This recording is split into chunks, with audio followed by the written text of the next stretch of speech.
Assalamualaikum warahmatullahi wabarakatuh. Hai rekan-rekan calon guru penggerak. Kali ini kita masuk pada modul 1.4. Sebelumnya saya ingin membahas dulu beberapa pertanyaan yang sudah masuk di laptop saya, Bapak dan Ibu. Pertanyaannya sangat luar biasa, keren-keren semua pertanyaannya. Kurang lebih ada 5 pertanyaan yang sudah masuk. Kita bahas satu-satu ya, rekan-rekan. Pertanyaan yang pertama, kurang lebih intinya adalah menggerakkan orang itu memiliki kesulitan tersendiri. Bagaimana trik dan tipsnya agar kita bisa mengajak orang lain untuk berkolaborasi dengan kita? Baik, pertanyaan yang luar biasa Bapak dan Ibu. Ketika Bapak dan Ibu kita sangat memahami sekali. Ketika kita mau mengajak orang lain untuk berkolaborasi dengan kita, tidak semudah membalikan telapak tangan. Bapak dan Ibu, kenapa? Karena teman-teman kita pun memiliki kesulitan, memiliki kesibukan tersendiri. Mereka punya pekerjaan sendiri. Maka apa yang harus kita lakukan? Ketika kita ingin mengajak mereka berkolaborasi dengan kita, yang pertama kali harus kita lakukan adalah berpikirlah bahwa teman kita itu adalah mitra kerja kita. Maka yang kita berikan adalah menang-menang, gitu ya. Kenapa menang-menang? Tidak ada yang dirugikan, semuanya harus untung. Kita untung pemikirannya, mindsetnya, kita untung, dia juga punya keuntungan, gitu ya. Maka disinilah dasar pemikiran yang ketika kita mengawali perbincangan dengan rekan sejawat kita. Lalu yang kedua adalah ajaklah berdiskusi, ajaklah ngobrol, gitu ya. Ajaklah satukan pemahamannya, satukan visinya, satukan tujuannya bersama dengan beliau. Maka jika pemahaman dasarnya sudah menang-menang, kemudian disampaikan dengan cara berdiskusi, disatukan pemahamannya, insya Allah beliau akan tergerak hatinya untuk bersama-sama dengan Bapak dan Ibu. Nggak usah takut, ya. Itu tipsnya dari saya sendiri, dan itu sudah saya lakukan di dalam beberapa pekerjaan yang saya lakukan.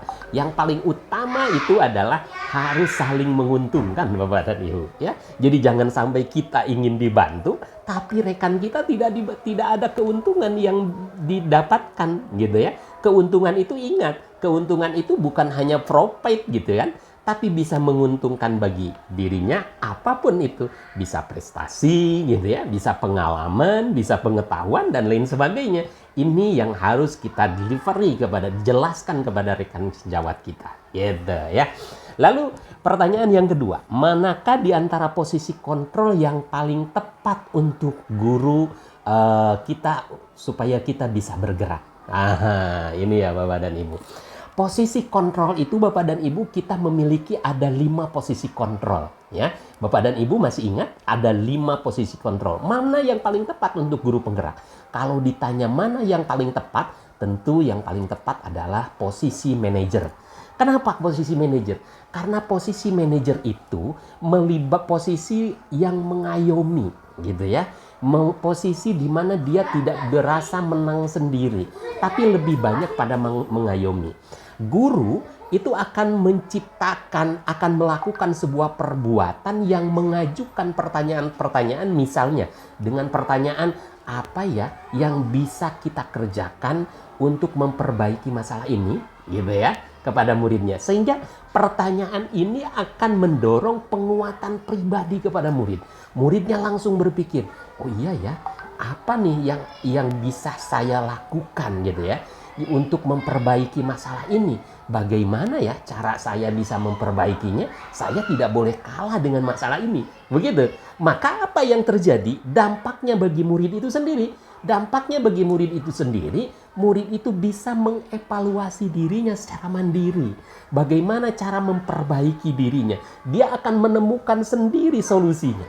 Ini yang luar biasa Bapak dan Ibu.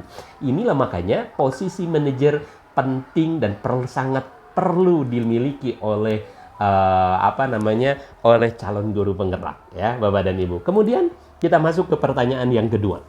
Yang ketiga ya Bapak dan Ibu. Yang ketiga, apakah budaya positif yang sudah guru terapkan akan bisa 100% mengubah perilaku sikap anak? Nah, ini terkait dengan hal ini saya ingin jawab dengan pengalaman yang saya lakukan Bapak dan Ibu. Saya mengalaminya Bapak dan Ibu. Ternyata tidak mudah. Kita tidak bisa langsung 100% anak-anak itu berubah total. Tidak, Bapak dan Ibu. Ternyata kita harus melalui proses gitu. Tapi proses itu harus kita lakukan gitu. Proses itu harus menunjukkan progres yang lebih baik, Bapak dan Ibu. Mungkin pada tahap pertama itu akan sulit, tidak langsung 100% gitu ya. Tapi bila kita lakukan hal baik itu kita lakukan terus-menerus, maka itu akan menjadi hal baik yang terus melakukan progres yang baik, Bapak dan Ibu ya. Saya memiliki keyakinan, Bapak dan Ibu, bila hal ini bila budaya positif ini kita lakukan terus-menerus akan menghasilkan hal yang baik. Saya di sekolah melakukan budaya salaman kepada anak-anak ya. Untuk salaman ini pertama kalinya tidak banyak orang anak-anak yang mau mengikuti peraturan tersebut ya, ajakan tersebut. Tetapi dengan melakukan komunikasi yang baik dan lain sebagainya secara terus-menerus, Bapak dan Ibu, tidak melakukan hukuman tapi melakukan penyadaran diri dari dalam diri murid-murid kita, apa yang terjadi, Bapak dan Ibu? Lama-kelamaan anak itu menjadi sadar gitu. Dan kesadaran ini yang sangat mahal harganya, Bapak dan Ibu. Tidak bisa kita temukan di tempat yang lain. Ya, oleh karena itulah sampai hari ini saya menyadari bila anak kita melakukan turut dengan aturan yang ditegakkan oleh sekolah hanya karena takut ya, hanya karena takut dan ingin meraih sesuatu gitu, penghargaan semata, maka itu hasilnya tidak akan signifikan bertahan lama. Hanya bertahan sesaat, Bapak dan Ibu. Belum tentu ketika kita tidak ada, itu bisa berjalan dengan baik. Ya. Dan apa yang terjadi, Bapak dan Ibu, disiplin positif yang saya lakukan di sekolah saya itu, ada atau tidak adanya kepala sekolah, ada atau tidak adanya guru, anak-anak melakukan hal itu dengan sadar. Ini yang sangat luar biasa. Bahkan begitu ada tamu yang datang ke sekolah saya, mereka pun melakukan salaman terhadap tamu ini. Ini yang sangat luar biasa, ya, Bapak dan Ibu. Lalu pertanyaan yang keempat, hampir semua siswa laki-laki di sekolah kami tidak nyaman menggunakan baju. Kemudian mereka anak laki-lakinya itu selalu ingin mengeluarkan bajunya, gitu ya. Kemudian pertanyaannya, apakah dibiarkan saja selagi perilaku anak masih dalam kewajaran, tetap sopan dan tidak mengganggu temannya? Bapak dan Ibu, saya sarankan jangan membiarkan kebiasaan yang tidak baik. Karena bila kita biarkan, itu artinya sama dengan artinya kita membenarkan perilaku tersebut. Apa yang harus kita lakukan? Jangan juga kita menghukum. Karena tadi sudah saya katakan dari awal, hukuman itu sifatnya hanya sementara. Begitupun dengan reward, Bapak dan Ibu. Apa yang harus kita lakukan? Kesadaran. Tumbuhkan kesadaran kepada murid-murid kita, gitu ya, secara terus-menerus. Jangan kalah, ya, jangan kalah dengan perilaku anak. Kita harus terus menyadarkan posisi anak tersebut. Bagaimana caranya supaya anak-anak benar-benar tumbuh kesadaran di dalam dirinya? Ini yang perlu kita lakukan, Bapak dan Ibu. Memang saya menyadari dan saya sudah merasakannya. Ini tidak mudah, Bapak dan Ibu. Perlu waktu. Tetapi Bapak dan Ibu, perbandingannya sangat berbeda. Bila anak-anak kita ditegakkan dengan peraturan dengan penuh ketakutan, memang hasilnya itu signifikan cepat dihasilkan, tapi kekurangannya tidak bisa bertahan lama, Bapak dan Ibu. Dan harus ada orang yang menakutkan itu ada. Ketika orang yang menakutkan itu tidak ada, mereka akan kembali lagi pada posisi semula, Bapak dan Ibu. Tetapi bila mereka melakukan kesadaran, kita menyadarkan dalam dirinya, memang proses itu sangat sulit sekali, ya.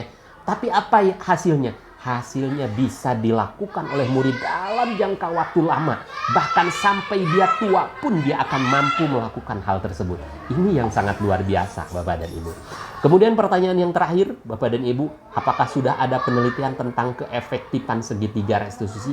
Ini sudah saya buktikan juga, Bapak dan Ibu. Saya ada beberapa anak waktu saya mengajar yang melakukan pertengkaran. Saya sudah lakukan lebih dari 3 kali, Bapak dan Ibu. Saya mencoba lakukan itu. pertamanya hasilnya sangat luar biasa Bapak dan Ibu. Luar biasa sekali. Anak-anak kita sadar tentang kesalahannya dan seterusnya. Ini yang perlu kita lakukan Bapak dan Ibu.